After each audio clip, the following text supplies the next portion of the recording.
Dziennik Ustaw Rzeczypospolitej Polskiej, Warszawa, dnia 20 stycznia 2025 roku.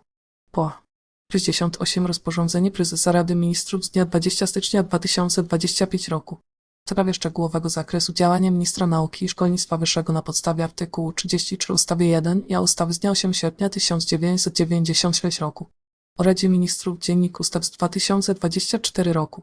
Pozycja 1050 i punkt 3 zarządza się, co następuje. Paragraf punkt pierwszy rozporządzenia określa szczegółowy zakres działania Ministra Nauki i Szkolnictwa Wyższego, zwanego dalej ministrem. Punkt drugi. Minister kieruje działem administracji rządowej Szkolnictwo Wyższe i Nauka. Punkt trzeci. Minister jest dysponentem części 67 i 90 budżetu państwa. Punkt czwarty. Obsługa ministra zapewnia Ministerstwo Nauki i Szkolnictwa Wyższego. Paragraf punkt drugi. Rozporządzenie wchodzi w życie z dniem ogłoszenia, z mocą od dnia 17 stycznia 2025 roku.